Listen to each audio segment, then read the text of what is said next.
Hello friends, foundation course in physics तो class 11 के इस वीडियो में हम लोग डिस्कस करेंगे part 3 of chapter 4 laws of motion. इसमें हम लोग कुछ एग्जांपल को सॉल्व करेंगे। तो पहला एग्जांपल इसमें है example 4.9। What is the acceleration of the block and trolley system shown in the figure 4.12। यही 4.12 फिगर है। If the coefficient of kinetic friction between the trolley and the surface is 0.04। यहाँ पर जो है ये ट्रॉली और ये जो सरफेस है इसके बीच में जो काइनेटिक फ्रिक्शन है उसका वैल्यू दिया हुआ है 0.04। तो बताना क्या है, व्हाट इज द एक्सलेशन। ये इधर किसी एक्सलेशन से जा रहा है, मान लीजिए उसको a0 कहते हैं। जिस एक्सलेशन से ये जा रहा है उसी एक्सलेशन से ये जाएगा। क्यों? क्योंकि यदि कोई पर्टिकुलर टाइम मान लीजिए 1 सेकेंड में ये यहाँ से यहाँ तक 1 मीटर आया, तो वो रस्सी जो लूज हो गया 1 मीटर, वो रस्सी इधर नीचे जाना है तो ये भी 1 ही मीटर नीचे जाएगा। तो इसका मतलब है हर 1 सेकेंड में ये 1 मीटर से आगे बढ़ रहा है, तो वेलोसिटी हुआ 1 मीटर पर सेकेंड का। तो एक्सलेशन भी उसका वही सेम चलेगा। बहुत सिंपल बात है कि जितना रस्सी यहाँ लूज होगा उतना ही रस्सी ये उससे वो आगे बढ़ पाएगा। तो दोनों पर्टिकुलर टाइम में, कोई पर्टिकुलर टाइम डेल्टा टी में सेम डिस्टेंस मूव कर रहा है, एक्स दोनों ही, एक्स और वाई दोनों सेम हो गया। ये मान लीजिए एक्स मूव करता है, ये वाई मूव करता है। अभी एक्स और वाई है, अभी इसका मान लीजिए लेंथ जो है सो एल है, L1, और इसका लेंथ है L2।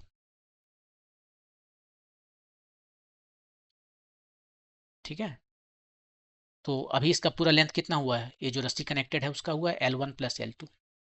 बाद में ये थोड़ा सा मूव कर गया, यहाँ पर कितना मूव किया x, और ये मूव कर गया थोड़ा सा इधर y। अब यहाँ से यहाँ तक रस्सी, ये पुली से यहाँ तक का रस्सी कितना है, L1 माइनस एक्स। और इधर ये है L2, यहाँ से यहाँ तक का L2 plus Y. L1 L2 खत्म, आया x इक्वल टू वाई। एक बार डिफ्रेंशिएट कीजिए, वेलोसिटी मिल गया। एक बार और डिफ्रेंशिएट कीजिए, एक्सलेशन मिल गया। यही एक्सलेशन है। एक्सलेशन ये x किसका है, ये वैगन का, और ये एक्सलेशन किसका है, इस स्मॉल w का, वेट का। तो दोनों का एक्सलेशन सेम हो जाएगा। इसे हटा देते हैं। ये सिंपल केस है, सिंपल केस है, और इसमें जो है सो हमें बताना है कि इसका एक्सलेशन कितना है।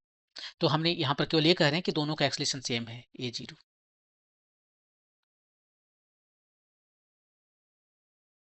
फ्रिक्शन यहाँ लगा हुआ है।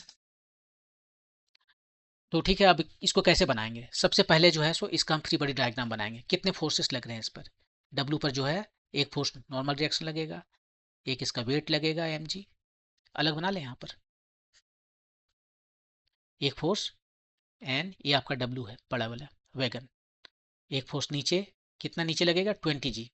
इसका वेट मास है 20, और 20g हो गया वेट।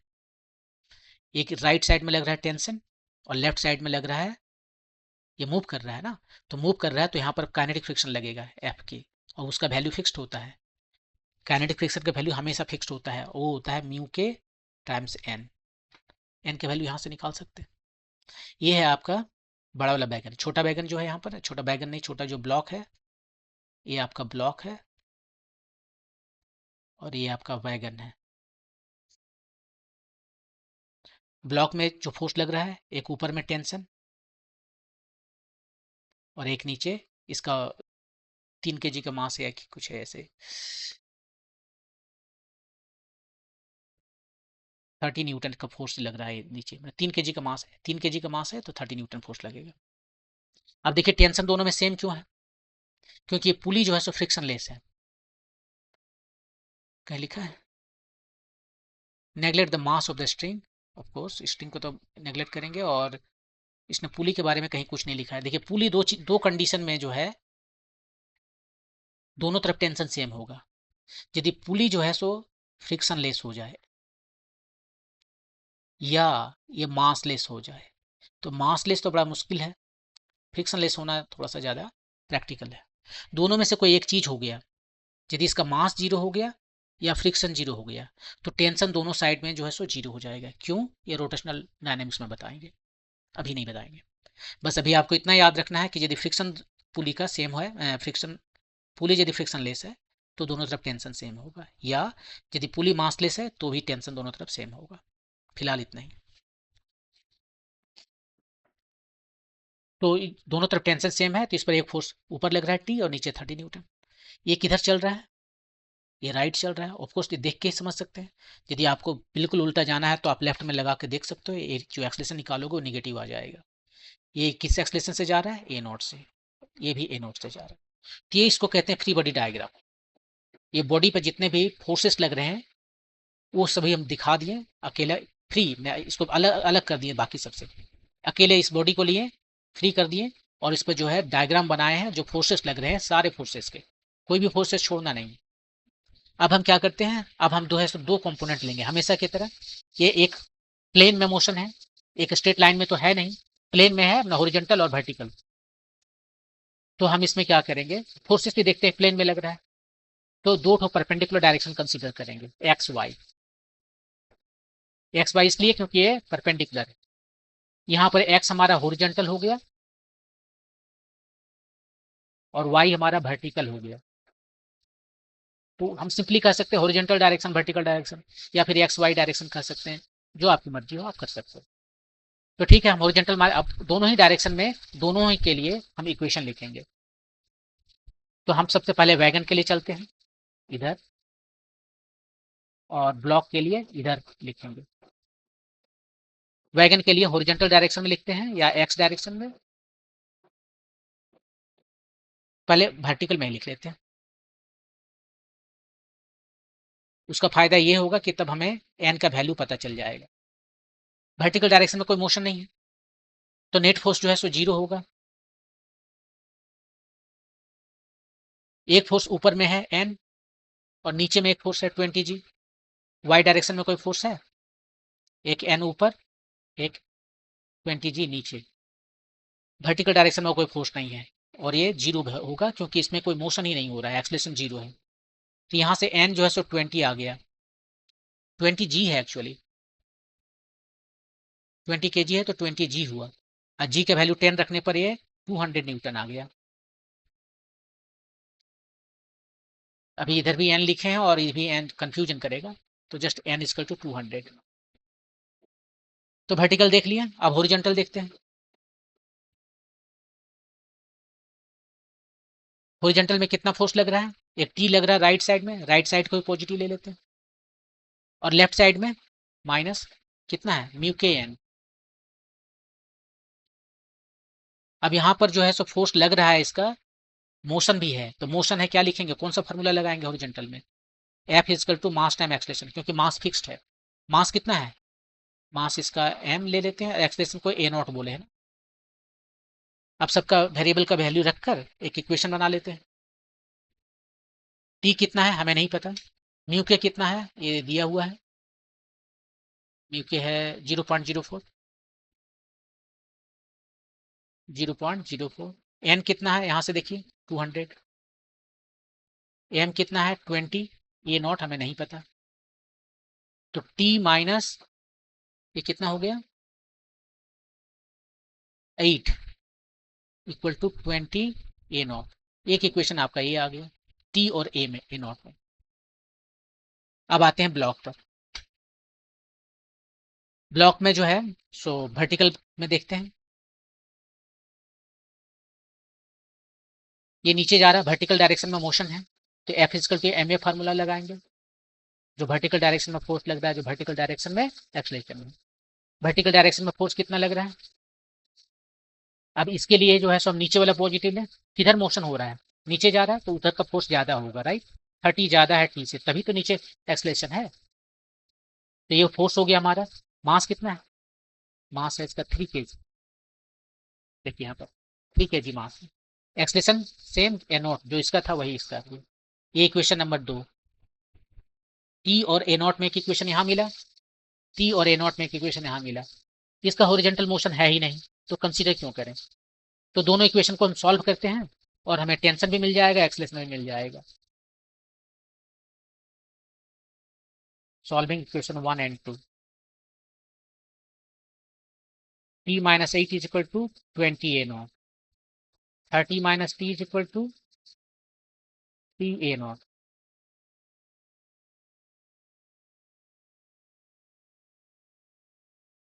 सिंपली ऐड कर दें, ये t खत्म हो गया. 30 minus 8 22, 20 plus 3 23 a naught. कुछ तो गड़बड़ लग रहा है. ये 30 minus t is equal to 3 a naught. ठीक है, ये t minus 8 is equal to 20 a naught. याद नहीं और ठीक तो है. ठीक है, 22 और 23. तो ए नॉट का वैल्यू आ गया 22/23, ऑलमोस्ट 1.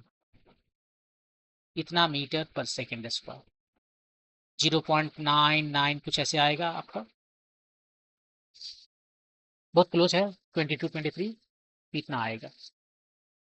और दूसरा टी निकालना है, तो आप कोई भी दो इक्वेशन है आपके पास, टी और ए नॉट में, किसी एक को भी ले लीजिए और आप तुरंत बता सकते हो. यहीं से ले लेते हैं इक्वेशन 1 को हम. From equation 1, t is equal to 8 times 20 plus 20 a naught. 8 20 a naught कितना है 22/3. आप इसको सिंप्लीफाई कीजिए, ये कितना है तो 1 के करीबन था, तो ये 20 आ गया.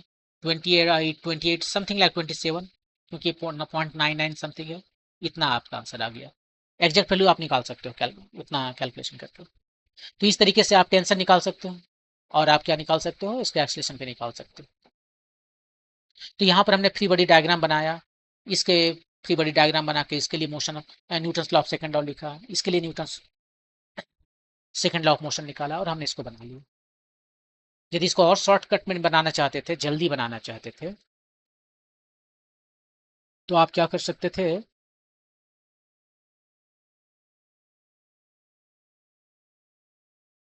ये देखिए, ये आपका जो वैगन है और ये जो वेट है, ये दोनों ही का एक्सलेशन सेम है, राइट.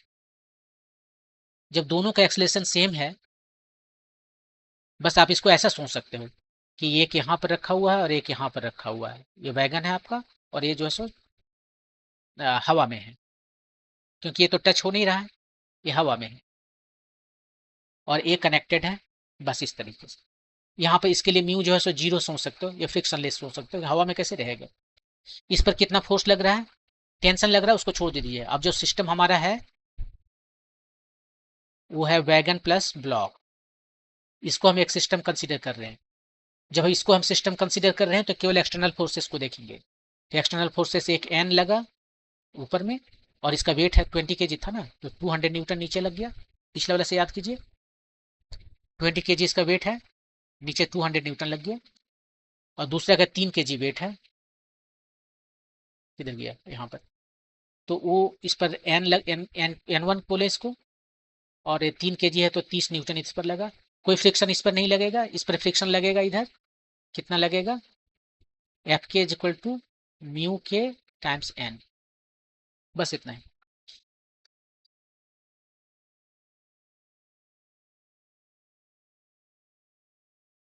लेकिन इसके बाद करने के बाद भी हमें इसका फ्री बॉडी डायग्राम कंसीडर करना ही पड़ रहा है.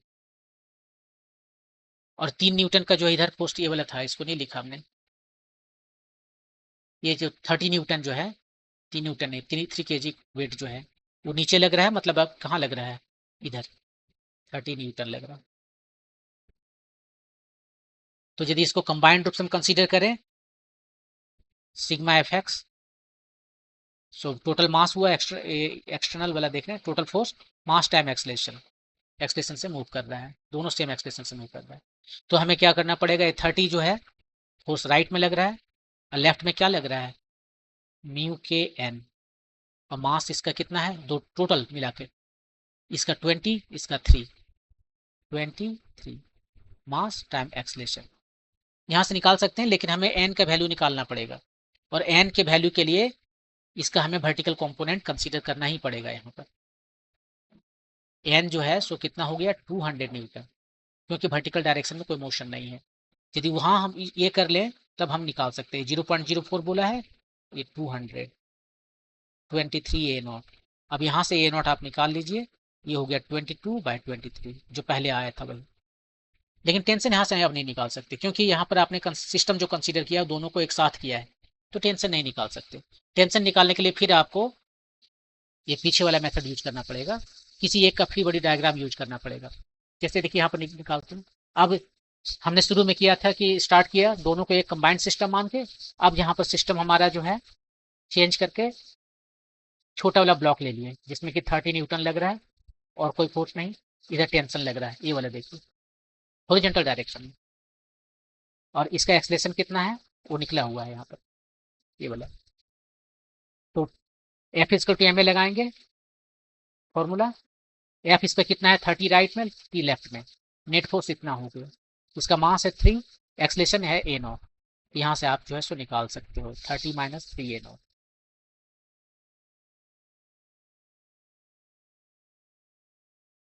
ये 30 हुआ -3, A0 का वैल्यू कितना है अभी निकाले हैं 20/23, 22/23,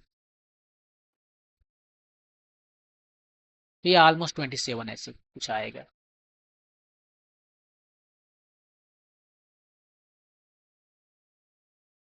तो सेम आएगा, लेकिन यहाँ पर मैं आपको बस ये दिखाना चाहता था कि आप ये दोनों को कंबाइंड सिस्टम ले सकते हो और इसको निकाल सकते हो, लेकिन प्रोवाइडेड आप एन आपको पता हो। ओके, मूव करते हैं नेक्स्ट। इसके बाद है रोलिंग फ्रिक्शन। अब रोलिंग फ्रिक्शन में क्या है कि एक चीज है ये इस पर रोल कर रहा है, ठीक है।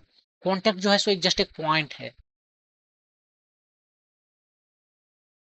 जहां कॉन्टेक्ट हो रहा है वो जस्ट एक पॉइंट है, और इसका स्पीड क्या होता है, पॉइंट का जो स्पीड है 0 है, मतलब वो रुका हुआ है, मतलब वो रेस्ट में है। और जब रेस्ट में रहता है तो उस पर कोई फ्रिक्शन फोर्स नहीं लगता, ठीक है, कोई फ्रिक्शन फोर्स नहीं लग रहा है, कोई फ्रिक्शन फोर्स नहीं लग रहा है, तब तो ये इसको चलते रहना चाहिए। एक बार आप रोल कर दीजिए व्हील को और आप से चुपचाप बैठे रहिए, वो जिंदगी भर जो है सो चलते रहेगा। लेकिन ऐसा तो होता नहीं है, वो रुक जाता है। और रुकने का वजह क्या है, रुकने का वजह ये है कि ये एक पॉइंट रियली में एक्चुअली होता नहीं है। देखिए पॉइंट की जगह पर यहाँ पर कितना बड़ा एरिया हम दिखा रहे हैं, ये ऐसा ही रियल में भी होता है। एक पॉइंट की जगह पर एक छोटा सा एरिया जो है सो कांटेक्ट में रहता है, और ये जो कांटेक्ट में एक पॉइंट ना होकर पूरा एरिया आ गया, तो यहाँ पर अब रिलेटिव मोशन आ जाता है, और वो जो है सो अपोज करता है। लेकिन ये बहुत अच्छा एक्सप्लेनेशन नहीं है। बहुत अच्छा एक्सप्लेनेशन फिर आपको रोटेशनल मोशन में मिलेगा, क्योंकि यहाँ रोटेशन हो रहा है। लेकिन अभी आपको बता दूं कि अभी जो है सो एक इसमें एक टॉर्क काम करता है जो इसका, अब यहाँ पर जो है यदि मान लीजिए एक पॉइंट रहता, तो इसका जो वेट है इसके पॉइंट से होकर गुजरता है, राइट, एकदम इसी पॉइंट से होकर गुजरता है। तब टॉर्क जो है सो R×F होता है, जो कि आपको हमने बताया नहीं है, वो 0 हो जाता है। लेकिन इस केस में ये जो है सो कुछ ऐसे गुजरेगा, इधर से थोड़ा बगल से, क्योंकि बहुत सारा है ना, तो थोड़ा सा जो है सो राइट हो जाता है। और ये पॉइंट जो है यहाँ पर उसके अबाउट इसमें टॉर्क आ जाता है, एक टॉर्क इसको इधर से घुमा रहा है, और ये टॉर्क जो है अ, इधर नहीं, मैंने कि ये इधर से होकर नहीं जाता है,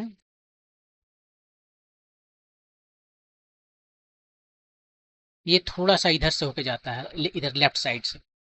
और ये क्या करता है, इसका मोशन को अपोज करता है। मैं अभी यही बता रहा हूँ कि एक जो टॉर्क है वो इसको रोकता है। मैंने टॉर्क जो लग रहा है, आपको पता है कि ये चलता कैसे है, ये फ्रिक्शन की वजह से चलता है।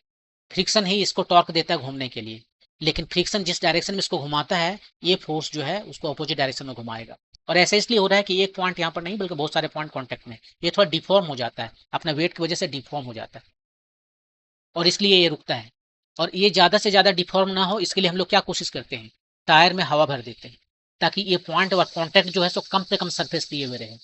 क्योंकि जितना ज़्यादा सरफेस से लेकर रहेगा, ये जो टॉर्क है उतना ही ज़्यादा इफेक्टिव हो जाता है उसको रोकने के लिए, इसका मोशन को अपोज करने के लिए टॉर्क लगता है। तो यहाँ पर जो है सो टॉर्क काम करता है एक्चुअली। तो टॉर्क के बारे में आगे बताएंगे, तो उस पर जो है सो एक बार और डिस्कस करेंगे रोटेशनल मोशन में। तो इस वजह से ये जो रोटेशनल जो फ्रिक्शनल फोर्स है वो कुछ हद तक आप कह सकते हो जो काइनेटिक फ्रिक्शन फोर्स है उससे 100 से 1000 टाइम्स स्मॉलर होता है, बहुत ज़्यादा स्मॉलर होता है। और इसलिए लाइफ बहुत ईजी है रोलिंग से, रोलिंग की वजह से। और इसलिए हमारे जितने भी डे टू डे एप्लियंसेस हैं उसमें हम लोग रोलर को यूज करते हैं, जैसे कि साइकिल में है, मोटरसाइकिल में है, कार व्हील, ये सारी जो चीज़ें हैं जो धरती पर चलना है, जैसे हम लोग उसको रोल करा के चलाना ज़्यादा पसंद करते हैं, क्योंकि यहाँ पर फ्रिक्शन बहुत कम है, हमारा एनर्जी बहुत कम खर्चा होता है। जब पुराने ज़माने में हमारे पूर्वजों ने गाड़ियाँ बनाई तो स्लेज नहीं बनाया उसने, जब ये व्हील बना तब जाकर उसे बुलॉक कार्ट से खींचना बहुत आसान हो गया। उसके पहले भी होगा, जैसे कोई चीज़ जंगल से लाना पड़ता होगा तो कैसे लाएगा, तो कंधा पर उठा के लाए, या फिर कोई चीज़ों पर जैसे अभी भी हम लोग कर सकते हैं, कोई लकड़ी का एक बेड जैसा बना लिए, इस पर सारे चीज़ें को रख लिए और एक इधर से पकड़ के रस्सी उसी लगा के खींच के ला रहे होंगे। लेकिन एक बार जब व्हील बन गया तो लाइफ बहुत ईजी हो गया। सोचिए जंगल से आप किसी बेड पर जैसे घसीट के ला रहे हो या फिर कंधा पर उठा के ला रहे हो, उसके कंपेयर में आपको व्हील मिल गया तो बुलॉक कार्ट या हॉर्स कार्ट से उसे लाना कितना आसान हो गया। तो सिविलाइजेशन में एक बहुत बड़ा चेंज लाया व्हील ने, और उसके लिए वजह यह है उसका रोलिंग फ्रिक्शन। रोलिंग फ्रिक्शन बहुत ही कम होता है कंपेयर टू स्लाइडिंग फ्रिक्शन से। ओके, अब जब हम फोर्स की बात कर रहे हैं तो थोड़ा सा सर्कुलर मोशन में चलें। आपको मैं बता दूं कि ये पिछला जो चैप्टर है उसमें हमने बताया था कि यदि कोई भी ऑब्जेक्ट है यूनिफॉर्म सर्कुलर मोशन में है, uniform circular motion, uniform circular motion कहने का मतलब है कि उसका स्पीड हर जगह सेम है, डायरेक्शन चेंज कर रहा है। जो ऑब्जेक्ट है उसका स्पीड वो फिक्स्ड है, कांस्टेंट है, यहाँ भी, यहाँ भी, यहाँ भी, हर जगह भी, लेकिन डायरेक्शन चेंज हो रहा है। और इस केवल इस डायरेक्शन के चेंज होने की वजह से, जब डायरेक्शन चेंज होता है तो जो एक्सलेशन देता है उसको सेंटीमीटर एक्सलेशन कहते हैं, और वो होता है परपेंडिकुलर ऑफ वेलोसिटी के, जो कि यहाँ पर रेडियल आता है। यहाँ भी टेंजेंशियल है तो परपेंडिकुलर इसके, ये जो है सो टेंजेंशियल है ना, तो उसके परपेंडिकुलर ये रेडियल है, इधर आता है एक्सलेशन, इसको सेंटीमीटर एक्सलेशन कहते हैं। तो ये सेंट्रीपिटल एक्सलेशन देता कौन है? लास्ट टाइम हम लोग ने केवल ये बताया कि एक सेंट्रीपिटल एक्सलेशन का मिलता है जब इसमें एक सर्कुलर मोशन में है, यूनिफॉर्म सर्कुलर मोशन में, तो एक सेंट्रीपिटल एक्सलेशन इधर लग रहा है। एक्सलेशन कब आता है? न्यूटन के सेकंड लॉ से हमने देखा है कि जब कोई एक्सटर्नल फोर्स लगाते हैं तभी उसमें एक्सलेशन प्रोड्यूस्ड होता है, राइट। और यहाँ एक्सलेशन है, यदि यूनिफॉर्म सर्कुलर मोशन में घूम रहा है तो एक्सलेशन है। और वो एक्सलेशन दिया किसने, प्रोड्यूस किसने किया? किसी एक्सटर्नल एजेंट ने। अब वो कुछ भी हो सकता है। अब वो उस फोर्स को हम कहेंगे, जो यहाँ पर फोर्स है सर, उसको सेंट्रीपिटल फोर्स कहते हैं। और ए सेंट्रीपिटल फोर्स कितना है होता है? मास टाइम एक्सलेशन, मास टाइम सेंट्रीपिटल एक्सलेशन। और सेंट्रीपिटल एक्सलेशन होता है वी स्क्वायर बाय आर, या फिर आप इसको ओमेगा स्क्वायर आर कहिए। तो ये आपका सेंट्रीपिटल एक्सलेशन है, फोर्स है। और ये कौन प्रोवाइड करेगा? Some external agent. अब मान लीजिए कोई चीज यहाँ पर घूम रही है सर्किल में, मान लीजिए एक पत्थर को बांध के आप घुमा रहे हो, ठीक है, हॉरिजॉन्टल डायरेक्शन में। एक पत्थर को बांध लिया एक रस्सी में और आप उसे हॉरिजॉन्टल डायरेक्शन में घुमा रहे हैं, उसको सेंट्रीपिटल एक्सलेशन है उसमें। कौन दे रहा है उसे सेंट्रीपिटल एक्सलेशन? फोर्स कौन लगा रहा है? फोर्स लगा रहा है ये टेंशन। ये रस्सी आप यहाँ पकड़े हुए हो, ये टेंशन दे रहा है। कोई व्हील, कोई जो है सो मोटरसाइकिल या कार जो है एक सर्कुलर पाथ में मूव कर रही है, ठीक है, इधर मूव कर रही है, इसको भी एक फोर्स चाहिए। कितना बड़ा फोर्स है उसके स्पीड पर डिपेंड करेगा, M V square by R. और इसका रेडियस पर डिपेंड करेगा, जिस सर्किल के सरकमफेरेंस पर वो घूम रहा है उसका रेडियस, और उसका वेलोसिटी पर डिपेंड करेगा, ऑफ कोर्स उसका मास पर भी डिपेंड करेगा। और ये है इसका सेंट्रीपिटल फोर्स। और किसी ने किसी को प्रोवाइड करना पड़ेगा सेंट्रीपिटल फोर्स। कौन प्रोवाइड करता है? ये प्रोवाइड जो है सो करता है फ्रिक्शन। एक्चुअली फ्रिक्शन जो हमें बहुत परेशान करता है, लेकिन फ्रिक्शन के बगैर हमारा काम नहीं हो सकता।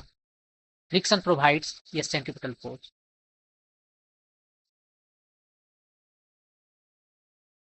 फ्रिक्शन की वजह से ही हम लोग चलते हैं। जब हम लोग चलते हैं यहाँ पर तो क्या करते हैं हम लोग, टेढ़ा में फोर्स लगाते हैं इस तरफ, और यही फोर्स इधर लगता है, Newton third law of motion. ये फोर्स हमने लगाया, ठीक है, ये फोर्स धरती ने लगाया। और इसका दो कंपोनेंट है, एक हॉरिजॉन्टल कंपोनेंट, एक वर्टिकल कंपोनेंट। ये वर्टिकल कंपोनेंट हमारा वेट को बैलेंस कर लिया, और ये हॉरिजॉन्टल कंपोनेंट है हमें मूव करा रहा है, ठीक है। तो ये हमें मूव करते हैं इसी फोर्स की वजह से।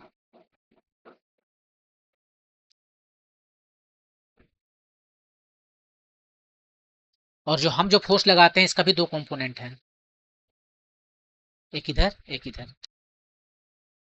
यदि और ये जो कंपोनेंट आपको जो दिख रहा है वो फ्रिक्शन बैलेंस करता है उसे।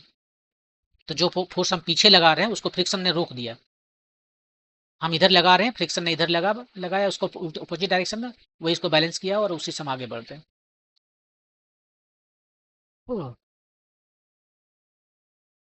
तो यहाँ पर हम बता रहे हैं कि ये फ्रिक्शन ही सेंट्रीपिटल फोर्स प्रोवाइड करता है, फ्रिक्शन के अलावा भी कोई और कर सकता है। आपका तो यहाँ पर टेंशन किया, बैंकिंग करता है। ये बैंकिंग क्या है, आपने देखा होगा कि रोड जहाँ पर कर्व होता है वहां पर थोड़ा सा साइड में उठा दिया जाता है, ऐसे ये साइड में रोड ऐसे उठा हुआ रहता है,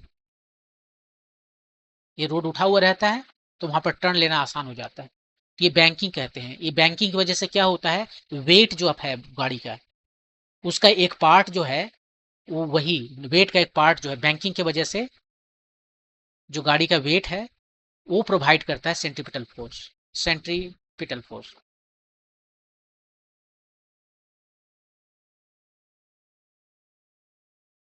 तो कौन प्रोवाइड कर रहा है, रस्सी वगैरह बांध कर स्ट्रिंग को आप घुमा रहे हो तो ये सेंट्रीपिटल फोर्स प्रोवाइड कर रहे हैं। गाड़ी घूम रही है तो फ्रिक्शन सेंट्रीपिटल फोर्स प्रोवाइड कर रहा है। बैंकिंग है, या साइकिल्स भी आप यदि चलाओगे तो कहीं पर टर्निंग में आप घूम जाते हो, आप देखते हो F1 जो मोटरसाइकिल का जो F1 है, रेसिंग जो होता है मोटरसाइकिल का, टर्निंग में वो कितना घूम जाता है, वो ऐसा लगता है कि सो गया है वहीं पर। वो ऐसा क्यों कर रहा है, क्योंकि वैसा करने से उसका वेट का एक कंपोनेंट आ जाता है हॉरिजॉन्टल डायरेक्शन में जो कि सेंट्रीपिटल फोर्स प्रोवाइड करेगा। वो अपना वेट को कहता है कि तुम ही सेंट्रीपिटल फोर्स प्रोवाइड कर दो, ताकि वो ज़्यादा से ज़्यादा स्पीड से घूम सके। एक तो उसका व्हील जो है सो काफ़ी मोटा होता है, वो फ्रिक्शन बढ़ाता है, तो बोलता है फ्रिक्शन जो है वो प्रोवाइड करो। और वो बैंक, उसको बैंक कह सकते हैं, वो बहुत टेढ़ा हो जाता है ना, उसको बैंक कहते हैं, वो है। Plus banking of cyclist, cyclist और बैंकिंग ऑफ रोड, वो भी दोनों मिला के, सब मिला के जो है बैंकिंग जो है वो गाड़ी का जो है, ये दोनों सेम ही है एक्चुअली। लेकिन यहाँ पर वो जानबूझ के होता है, यहाँ पर रोड उसे टेढ़ा कर देता है। अभी बताएंगे तीनों का क्या आता है सर एक्सप्रेशन। तो सेंट्रीपिटल फोर्स से प्रोवाइड करता है फ्रिक्शन, बैंकिंग ऑफ रोड, या बोथ।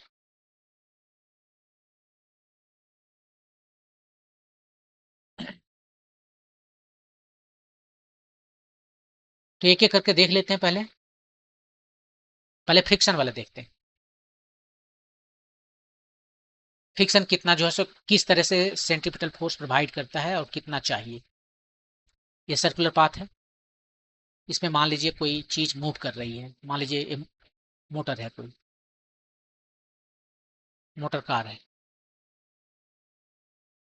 ये इसका रेडियस है r, ये किस स्पीड से जा रही है, मान लेते हैं v। अब इसे इधर एक फोर्स चाहिए, सेंट्रीपिटल फोर्स, कौन प्रोवाइड करेगा, फ्रिक्शन करेगा, वो जो है फ्रिक्शन करेगा। और फ्रिक्शन कितना होता है, वो काइनेटिक फ्रिक्शन है। काइनेटिक फ्रिक्शन कितना होता है, म्यू के एन। ये जो गाड़ी है, मान लीजिए यहाँ पर हम अलग से दिखा रहे हैं, ये रोड है, उसका एक वेट नीचे लग रहा है और एक नॉर्मल रिएक्शन, ये वही नॉर्मल रिएक्शन है। वर्टिकल डायरेक्शन में कोई मोशन नहीं हो रहा है, तो नेट फोर्स जीरो है, मतलब N equal to M G है। इसको यहाँ पर लिख दें, म्यू के इजकल टू एम जी। और सेंट्रीपिटल फोर्स कितना होता है, ये होता है M V square by R. अभी बताए थे थोड़ा देर पहले, सेंट्रीपिटल एक्सलेशन को यदि हम मास से मल्टीप्लाई कर देंगे तो सेंट्रीपिटल फोर्स हो गया। ये फोर्स चाहिए और प्रोवाइड करेगा कोई और, यहाँ पर फ्रिक्शन प्रोवाइड कर रहा है। एम खत्म, तो कितना आया, मी के आया V square by are G, R G.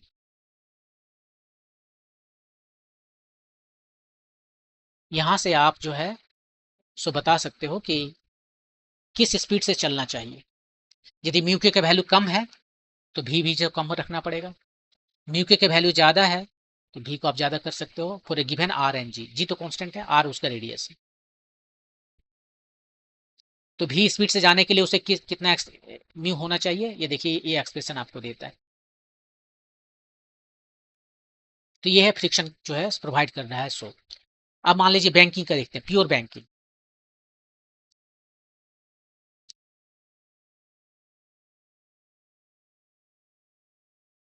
ये सर्कुलर पाथ है और अब यहाँ पर क्या करते हैं, ये रोड जो है सो बैंक किया हुआ यहाँ पर है, ठीक है।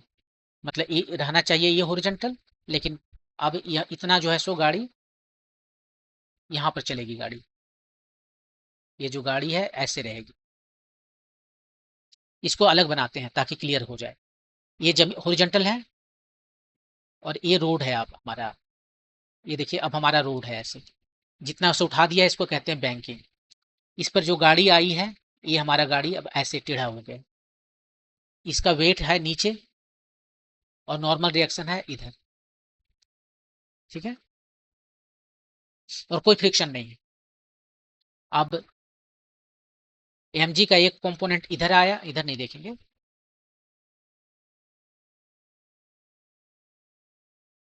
ये नॉर्मल रिएक्शन है। हम इधर देखेंगे, इसका जो कंपोनेंट आता है सो देखेंगे इधर। दो कंपोनेंट हमारा है, ठीक है। ये x हमारा ले लेते हैं और ये हमारा y ले लेते हैं। x में देखते हैं और y में देखते हैं। y में क्या है, y में n का देखिए, ये थीटा है तो ये थीटा होगा।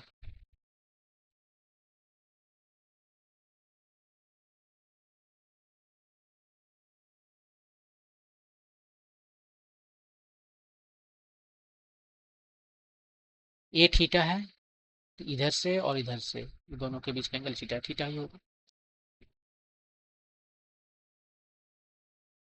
ये देखिए, ये इसके पैरेलल है, ये इसके पैरेलल है, तो अल्टरनेट एंगल ये थीटा होगा। ये 90 डिग्री माइनस थीटा तो ये थीटा होगा। ये एंगल आप ज्योमेट्री से देख लीजिए। यहाँ पर यदि यहाँ पर दिक्कत हो रहा है आपको तो आप ऐसा कीजिए।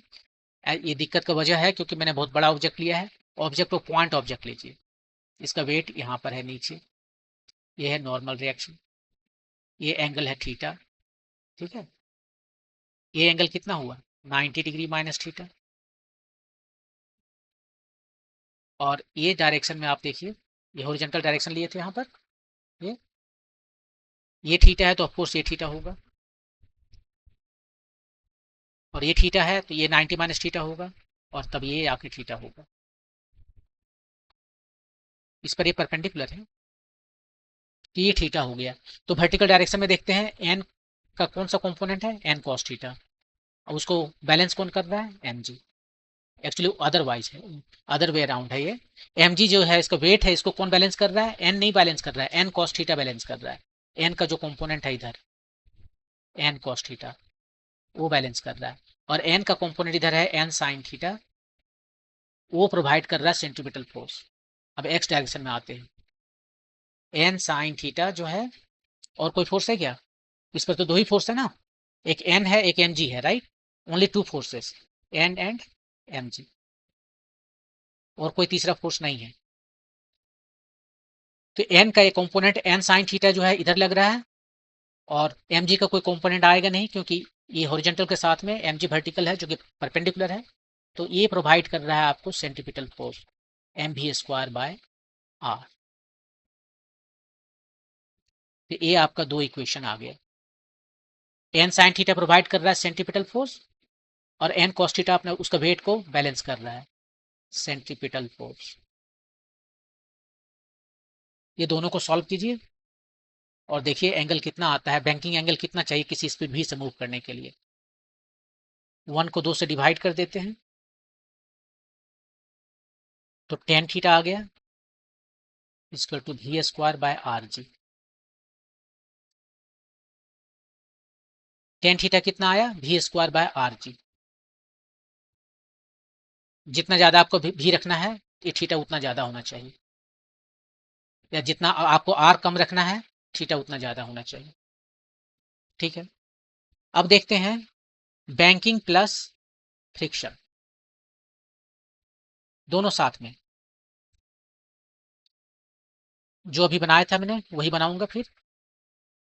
ये देखिए जो है सो यहाँ पर बैंकिंग है, मतलब ऐसे रहना था, रोड को इतना उठा दिया, अब रोड ये है, इस पर जो गाड़ी है ऐसे है, उसका वेट है नीचे, नॉर्मल रिएक्शन इस डायरेक्शन में, उसका कंपोनेंट इस डायरेक्शन में एन कॉस थीटा, पीछे जैसे किए थे वैसे ही इस डायरेक्शन में एन साइन थीटा। और अब इसमें फ्रिक्शन भी है, एक जब मान लीजिए फ्रिक्शन नहीं रहता, मान लीजिए म्यू इक्वल टू 0 है, फ्रिक्शन नहीं है, तो क्या होता?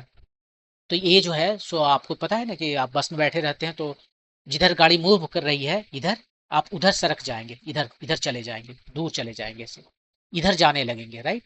फ्रिक्शन नहीं होता तो इधर मूव करता है, तो फ्रिक्शन के उसको रोकता है, उधर नहीं जाना है, यहीं रुको, इधर।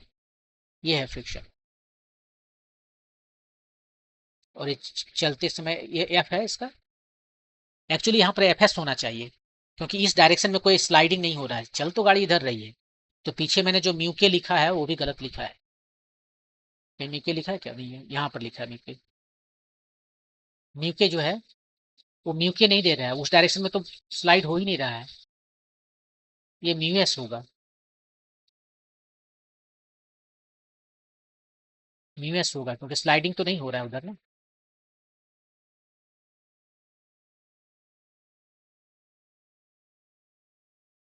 ये म्यू एस होगा।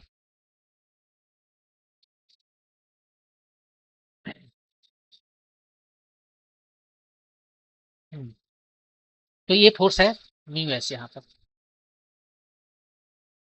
तो इसका भी एक कंपोनेंट इधर आएगा। अब देखिए ये जो फोर्स है इस यहाँ पर न दिखा के यहाँ दिखाते हैं, तब ठीक रहेगा, तो बनाने में इजी रहता है। ये फोर्स जो है इसका कंपोनेंट, ये देखिए एंगल कितना है, ये थीटा है एंगल, तो इसका इधर कंपोनेंट जो आया वो कितना आया, एफ एस कॉस थीटा। और इसके परपेंडिकुलर डायरेक्शन में जो आया इधर F S sine theta, f s cos theta इधर आया हॉरिजॉन्टल डायरेक्शन में, और परपेंडिकुलर डायरेक्शन में एफ एस साइन थीटा, ये एंगल थीटा है। अब यहाँ पर जो है सो हम, ये एक्स है ये वाई है, वाई में देखते हैं, वाई डायरेक्शन में वर्टिकल डायरेक्शन में एन कॉस थीटा किसको न्यूट्रलाइज कर रहा है, एम जी को, और एफ एस साइन थीटा को, M G plus F S sine theta. और एफ एस साइन थीटा कितना होता है, ये होता है म्यू एस, मैक्सिमम वैल्यू ले लिए यहाँ पर, जबकि आपको पता है स्टैटिक फ्रिक्शन है तो ये एडजस्टेबल है, लेकिन हम मैक्सिमम वैल्यू लेके चल रहे हैं, mu S N sine theta, ये साइन थीटा तो यहाँ है म्यू एस एन, तो ये हो गया आपका N S N cos theta. N निकाल लेते हैं, एन को लेफ्ट में ले आते हैं, तो एन बाहर आ गया, cos theta minus mu S sine theta equal to M G. ये इक्वेशन नंबर 1। एक्स डायरेक्शन में देखें, यहाँ पर नेट जो फोर्स है एक्स डायरेक्शन में वो प्रोवाइड कर रहा है सेंट्रीपिटल फोर्स,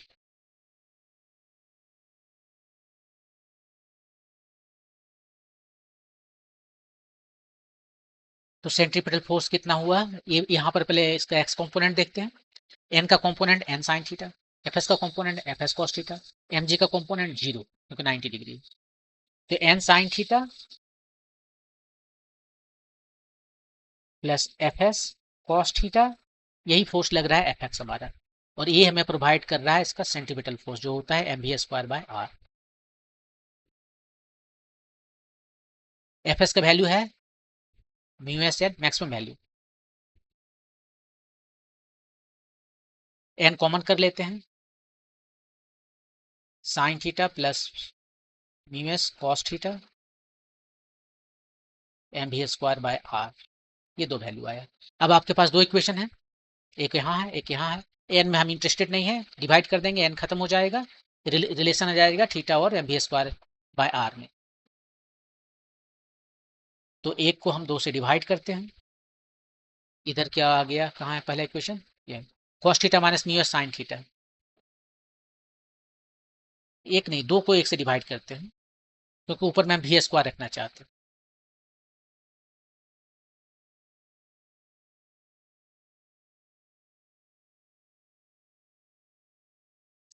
तो यहाँ पर एन तो खत्म हो गया, देख लीजिए, ये एन खत्म हो गया यहाँ पर।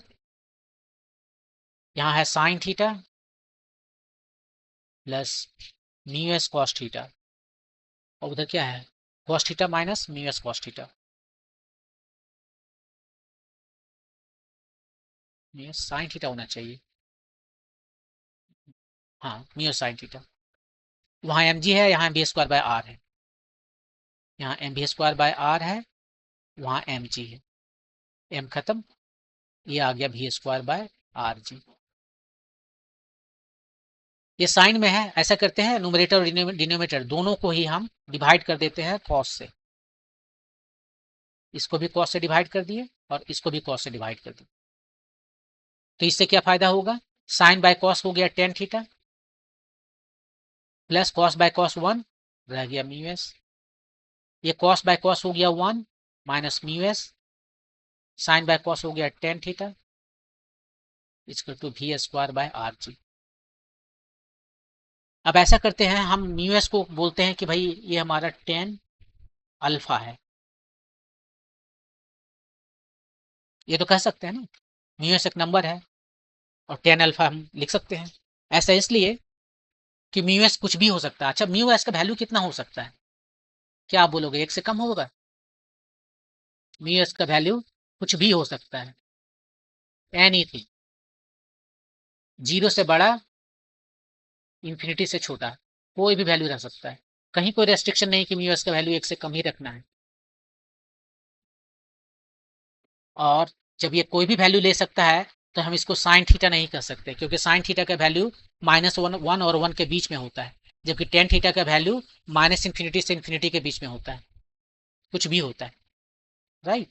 इसलिए हम यह इसको टेन थीटा लिख रहे हैं, साइन थीटा नहीं लिखा। अब वैसे भी टेन थीटा यहाँ पर हम कुछ सोच समझ के लिखे हैं, इस फॉर्मूला में आ रहा है, tan theta plus tan alpha by 1 minus tan alpha times tan theta, ये आ गया V square by are G.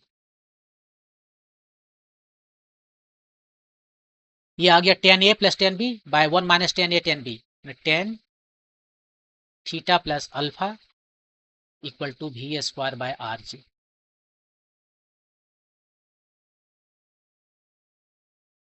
ये आपका है। यहाँ पर जो मैंने लिखा है वो क्या है, कोई स्पेशल चीज है क्या, टेन अल्फा जो म्यू एस मैंने लिखा था, आप जरा सा पीछे जाइए यहाँ पर, और ये है प्योर बैंकिंग, लेकिन यहाँ पर जो है फ्रिक्शन, जो फ्रिक्शन जो है जब सेंट्रीपिटल फोर्स प्रोवाइड कर रहा था, ने कोई बैंकिंग नहीं है, नो बैंकिंग, नॉर्मल रिएक्शन का कोई भी कंपोनेंट प्रोवाइड नहीं कर रहा है centripetal force, just purely friction जो सेंट्रीपिटल फोर्स प्रोवाइड कर रहा था। तो म्यू एस कितना था, V square by are G, तो वहां पर था mu S equal to we square by R G, और म्यू एस को मैंने क्या लिखा है, tan alpha equal to we square by are G, वही म्यू एस को लिखा। तो यहाँ पर अल्फा का एक स्पेशल मीनिंग है,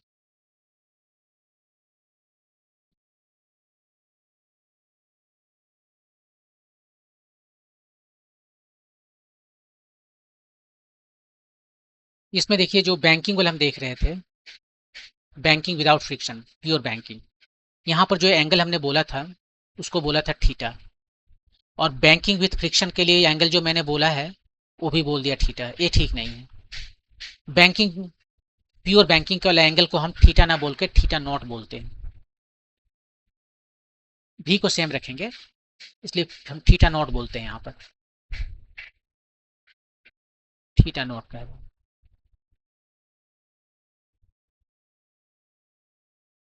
ये टेन थीटा नॉट आया, टेन थीटा नॉट में वो प्योर बैंकिंग है, यहाँ कोई फ्रिक्शन नहीं है, और जब फ्रिक्शन है तो थीटा हमने बोला। और ये दोनों को यदि आप कंपेयर कीजिए, ए और बी को,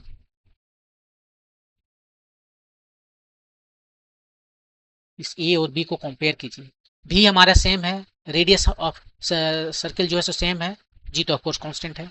मान लीजिए गाड़ी जो है इस पर चल रही है, ठीक है, और बिना बैंकिंग के चलेगी तो उसी स्पीड से चलना है, और जब फ्रिक्शन बैंकिंग, प्योर बैंकिंग में भी उसी स्पीड से चलना है, और फ्रिक्शन फ्रिक्शन एंड बैंकिंग दोनों रहेगा उसके बाद भी उसी स्पीड से चलना है। तो ये दोनों जो एंगल है, इसका बैंकिंग जो है फ्रिक्शन में कम करना पड़ेगा, कितना कम करना पड़ेगा? तो ए और बी से हम यदि देखें जरा, तो हमें क्या नजर आता है, ये टेन थीटा प्लस अल्फा जो है इक्वल टू ये हो गया टेन थीटा नॉट। यहाँ पर एज्यूम कर रहे हैं भी same, R same, same circular path में सेम स्पीड से चल रहा है। यहाँ पर चल रहा है ये प्योर बैंकिंग, नो फ्रिक्शन। यहाँ पर जो है थीटा है वो है banking with friction, with friction. और यहां से हम लिख सकते हैं theta plus alpha equal to theta naught, या फिर कह दें theta is equal to theta naught minus alpha. तो देखिए यहां पर ये जो थीटा है, banking angle, banking angle with friction, और ये थीटा नॉट है बैंकिंग एंगल विदाउट फ्रिक्शन, और ये अल्फा है आपका टेन इनवर्स म्यू एस। तो यदि फ्रिक्शन रहेगा तो आपको जो बैंक करने की जरूरत है सेम स्पीड से गाड़ी को चलाने के लिए, सेम सर्कुलर पाथ में, वो कम रखना पड़ेगा, कम आपको करना पड़ेगा। और यदि फ्रिक्शन एकदम नहीं रहेगा तो आपको बैंकिंग ज्यादा बढ़ाना पड़ेगा। तो ये था आपका बैंकिंग, सेंट्रीपिटल फोर्स जो है किस तरह से बैंकिंग प्रोवाइड करता है, फ्रिक्शन प्रोवाइड करता है, वो सारी चीजें। यहाँ पर हमने रिलेशन निकाल कर दिखा दिया कि यदि आपके पास फ्रिक्शन है तो जो बैंकिंग करना पड़ेगा रोड का, जो बैंक करना पड़ेगा वो बिना फ्रिक्शन के जो है उससे कम करना पड़ेगा। कितना कम करना पड़ेगा? टेन इनवर्स म्यू एस, इतना कम करना पड़ेगा। ओके, अब कुछ क्वेश्चंस आए, उसको देखते हैं। ये cyclist speeding at 18 kilometre per hour, 18 kilometre per hour को मीटर पर सेकंड में कन्वर्ट करते हैं, तो 5/18 से डिवाइड करना पड़ेगा, मल्टीप्लाई करना पड़ेगा, इतना मीटर पर सेकंड आ गया। तो ये आपका 5 मीटर पर सेकंड है।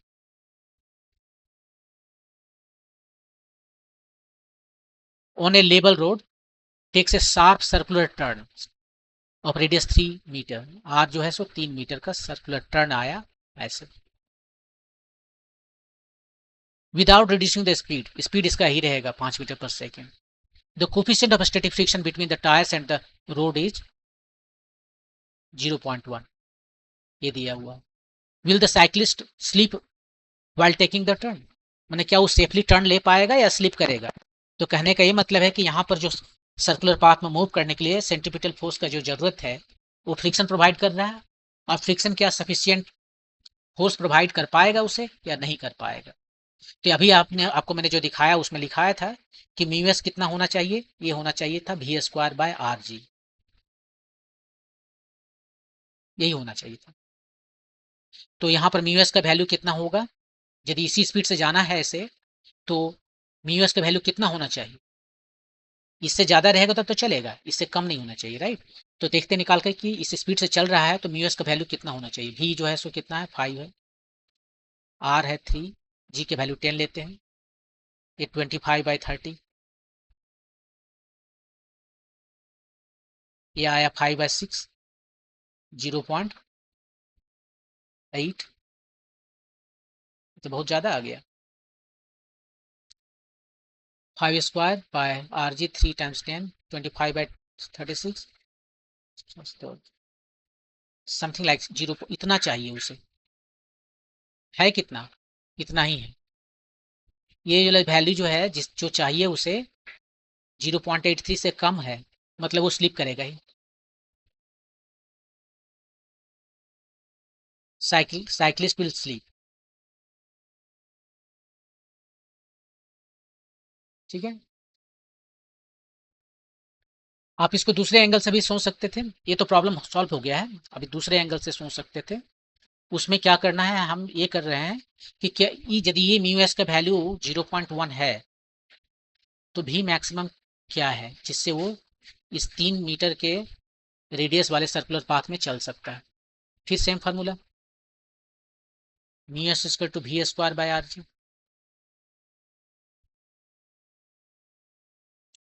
तो म्यू एस दिया हुआ है, भी निकालना है, निकाल लीजिए। Mu S R G square root, mu S है 0.1, आर जी कितना है, आर है 3, जी है 10, ये खत्म हो गया, ये 3 हो गया, तो 1.732 मीटर पर सेकेंड, इतना से उसे चल सकता है, जबकि वो चल रहा है 5 मीटर पर सेकेंड से। इसी को किलोमीटर में बदलना है, 18/5 से मल्टीप्लाई कीजिए। दोस्तों मैंने मल्टीप्लाई कर दिया ताकि नीचे 10 हो जाए, 10 से डिवाइड करना मल्टीप्लाई करना इजी है। ये हो गया 3.464 इंटू 18, इसको डबल कर दिया,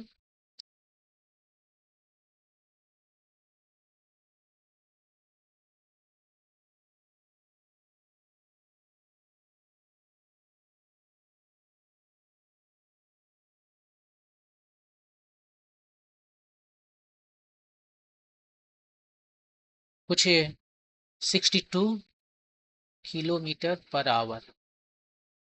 ये क्या हो रहा है,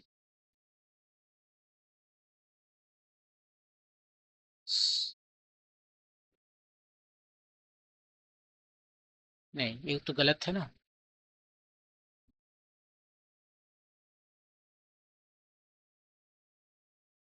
इसको मल्टीप्लाई कीजिएगा तो 6.235 इतना किलोमीटर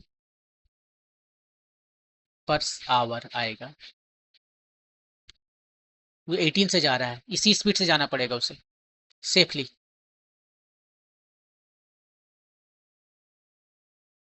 सेफली साइकिलिंग जो है, सेफ साइकिलिंग, सेफ साइकिलिंग के लिए उसका स्पीड होगा मैक्सिमम 6.23 किलोमीटर पर आवर, अभी ज़्यादा है तो स्लिप करेगा ही। ओके, मूव करते हैं नेक्स्ट क्वेश्चन पे। ये सर्कुलर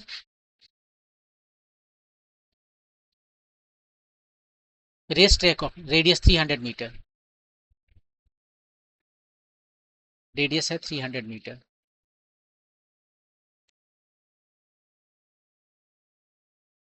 यहाँ पर बैंकिंग है 15 डिग्री, 15 डिग्री का रोड में जो बैंकिंग है। If the coefficient of friction between the wheels of the race car and the road is 0.2, mu S का वैल्यू भी दिया हुआ है 0.2, what is the पहला optimum speed of the race car to avoid wear and tear of its tire। देखिए बोल रहा है वेयर एंड टेयर ना हो टायर का, नो वेयर एंड टेयर कब पॉसिबल है, जब थोड़ा सा भी स्कीडिंग नहीं हो, ये जो गाड़ी है उसमें स्कीडिंग नहीं हो, और स्कीडिंग नहीं हो, नो वेयर एंड टेयर का मतलब है जो फ्रिक्शन है वो एब्सेंट रहे।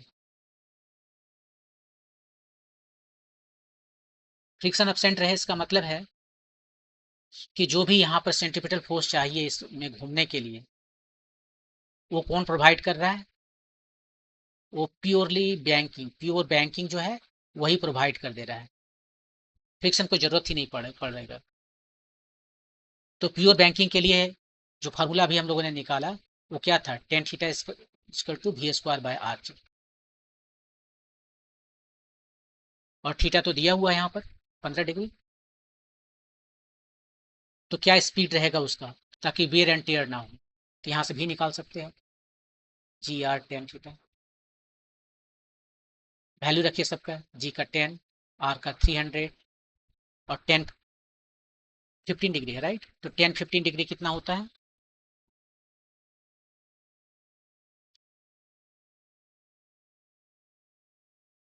10-15 डिग्री का वैल्यू रखिए, आपका 10-15 डिग्री का वैल्यू कहीं निकाल लीजिए इधर। √3 -1 बाय √3 + 1 होता है, 10-15 डिग्री है।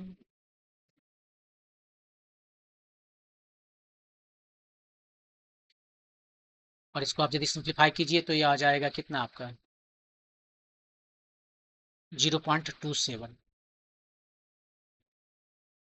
सबका वैल्यू रखिए, यहाँ से 100 जो है बाहर आ गया 10, ये हो गया 30 और इधर है 0.27। 10 टाइम्स ये हो गया 30, 81, 10 है इधर, 3 30 है, हाँ ठीक है, 81 बाय 100 इतना है, जो भी आ जाए आपका। ये 100 तो खत्म गया, 81 तो 9 टाइम्स स्क्वायर रूट 10 शायद ये आना चाहिए। और इसका वैल्यू हो गया 9 टाइम्स 3.16 होता है कुछ ऐसे इसका।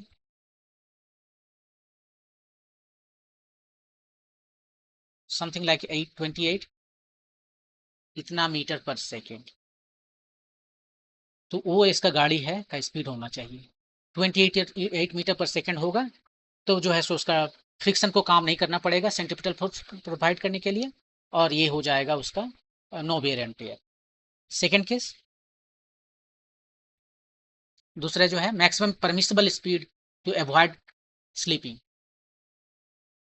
बोले ठीक है अब जो है मेरा टायर में अभी वेयर एंड टेयर आएगा, आने दो, उसके बाद में भी हमें मूव करना है। तो उसके लिए जो वैल्यू दिया हुआ है, मैंने कि अब यहाँ पर जो हम बात कर रहे हैं बैंकिंग प्लस फ्रिक्शन, ये दोनों वहां पर रोल कर रहा है प्ले। तब इसके लिए कौन सा फार्मूला आया था, देखिए कौन सा फार्मूला आया था, बैंकिंग विथ फ्रिक्शन, ये है बैंकिंग प्लस फ्रिक्शन। यहाँ पर आया था आपका टेन थीटा प्लस अल्फा इसको to we square by are g. Alpha है tan inverse mu s, alpha है टेन इनवर्स म्यू एस। यहाँ से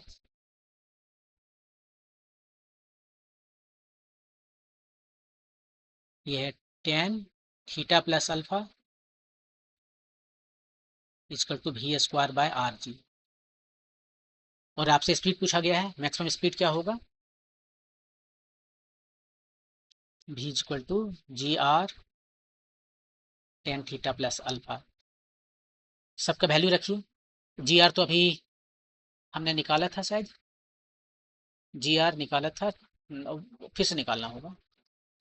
जी का 10, आर का 300 मीटर, 10 निकालिए, थीटा कितना है 15 डिग्री है, अल्फा कितना है, यहाँ पर था mu S equal to 10 alpha, और म्यू एस का वैल्यू कितना है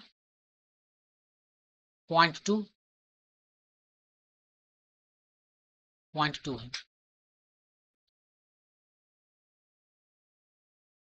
ये है 0.2 इक्वल टू 10 अल्फा।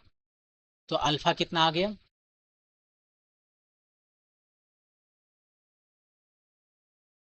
या यहाँ पर आप इसको रख लीजिए वैल्यू सीधे अल्फा ही ऐसे, और उसके बाद में निकालिए कि कितना आ रहा है।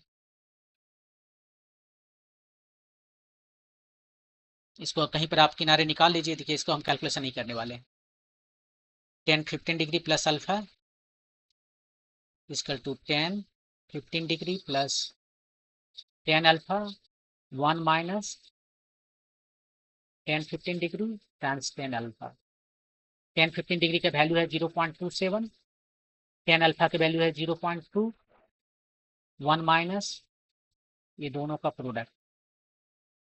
यदि आप इसको करेंगे पूरा तो कितना आ जाएगा, आप देख लीजिए 0.47 बाय 1 माइनस 54 इतना। और ये जो वैल्यू यहाँ पर आप रखेंगे, सबका वैल्यू रखिए, तो आपका आंसर आएगा कुछ 38 मीटर पर सेकेंड, ये आपका स्पीड आएगा। जब आपको इससे ज़्यादा आप करेंगे तो आप स्लिप कर जाएंगे। तो ये था ये क्वेश्चन इसका, एग्जाम्पल 4.11। इस वीडियो में इतना ही, नेक्स्ट वीडियो में और भी चीज़ें डिस्कस करेंगे। Thank you.